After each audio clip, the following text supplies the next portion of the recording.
Now the situation in Ukraine's far east and west in stark contrast. Russia has renewed its airstrikes on western cities, including Kiev, but on the eastern front, Ukraine claims to be gaining ground.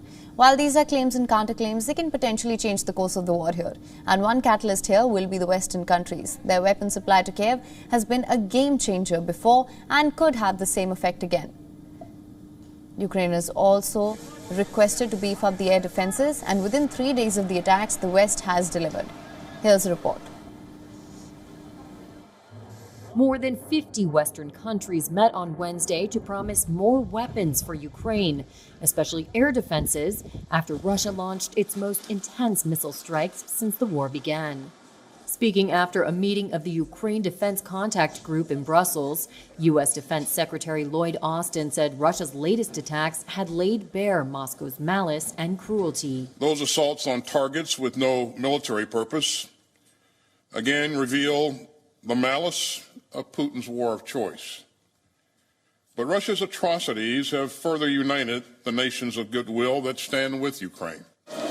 Russian attacks using more than 100 missiles have killed dozens of people across Ukraine since Monday, when President Vladimir Putin ordered what he called retaliatory strikes against Ukraine for an explosion on a Crimea bridge. Air raid sirens sounded across Ukraine for a third day on Wednesday, with some reports of shelling, but no sign of a repeat of the intensive countrywide strikes of the previous 2 days.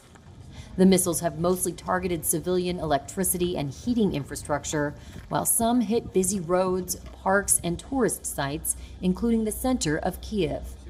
Condemned by scores of countries around the world, Putin defends his invasion as a special military operation needed to ensure Russian security and protect Russian speakers in Ukraine.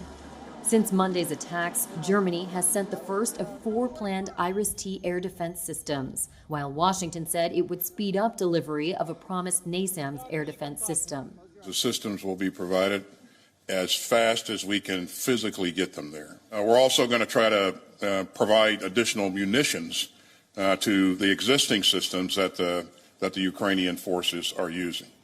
In addition to arms, Ukrainian President Volodymyr Zelensky said Wednesday that increased financial support from international donors will help end the war more quickly, asking via video at a forum of the International Monetary Fund for $38 billion to help with next year's deficit.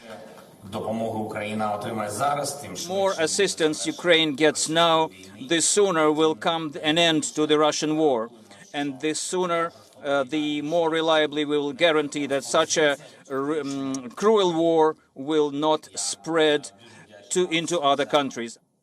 As his forces have lost ground on the battlefield since September, Putin has escalated the conflict, ordering the call-up of hundreds of thousands of reservists, proclaiming the annexation of Ukrainian territory, and repeatedly threatening to use nuclear weapons to protect Russia.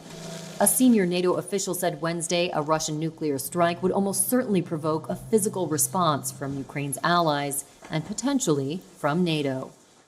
WION is now available in your country. Download the app now. Get all the news on the move.